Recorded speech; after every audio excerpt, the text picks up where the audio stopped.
Bonsoir à tous. Salut.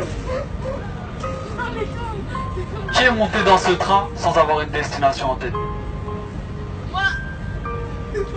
Toute personne qui prend le train ou qui prend sa voiture a une destination en tête. C'est vrai. Si tu montes dans le train sans destination, soit c'est que t'es perdu, soit que t'es un peu fou, quoi. C'est ça. T'es pas d'ici alors.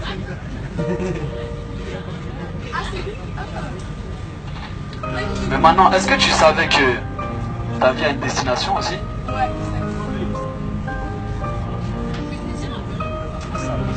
Est-ce que dans ta vie tu sais qu'il y a une destination aussi? Pourquoi tu vis? C'est ma question pour ce soir. Pourquoi tu vis? Voilà, parce que Dieu t'a créé. Gloire à Dieu. Mais c'est pas tout. Il y en a qui vivent, ils travaillent, on se lève, on travaille, on dort, on se lève, on travaille, on dort toute ta vie. Pour avoir le téléphone, quand tu as le téléphone, tu veux la voiture. Quand tu as la voiture, tu veux la maison. Quand tu as la maison, tu veux une autre maison. Même quand tu as une femme, des fois tu veux une autre femme. Mais pour aller où?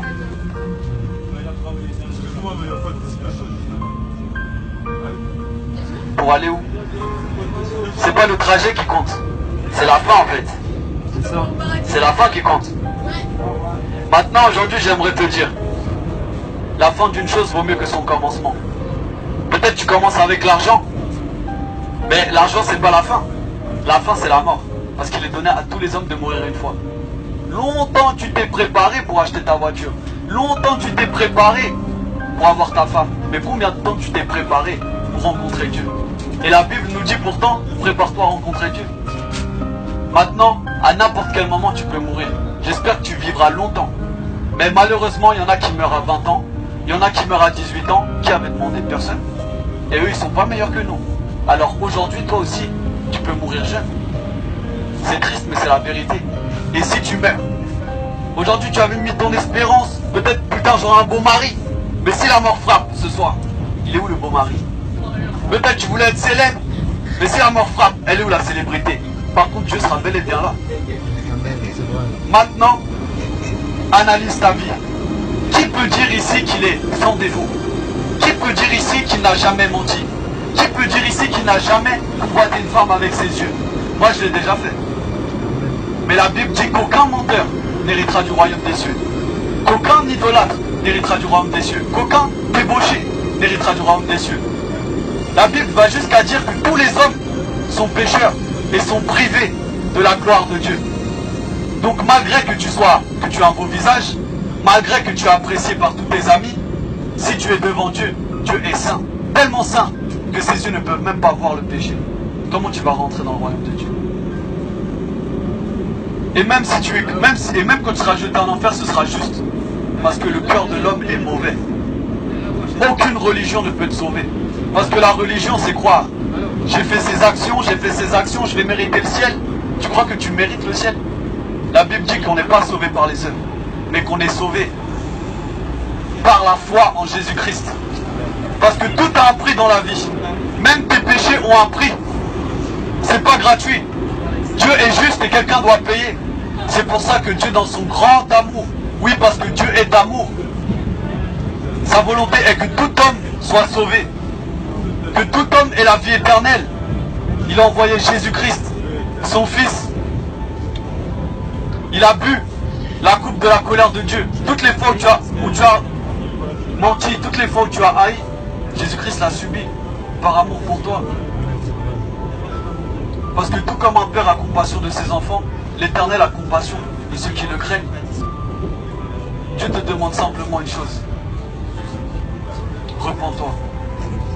Cesse de faire le mal. Cesse de vouloir être le Dieu de ta vie. Mets ta foi en Jésus-Christ, tu seras sauvé. Vous savez, dans la Bible, j'ai lu une histoire, je vais la partager avec vous. Attendez, on attend les autres.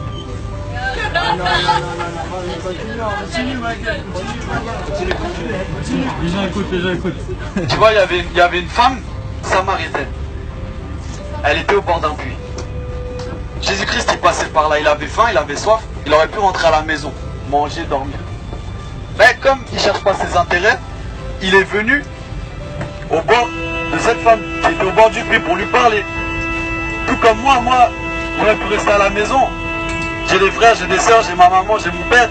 Mais aujourd'hui, je suis là, je sais même pas quelle heure il est, je parle dans le train.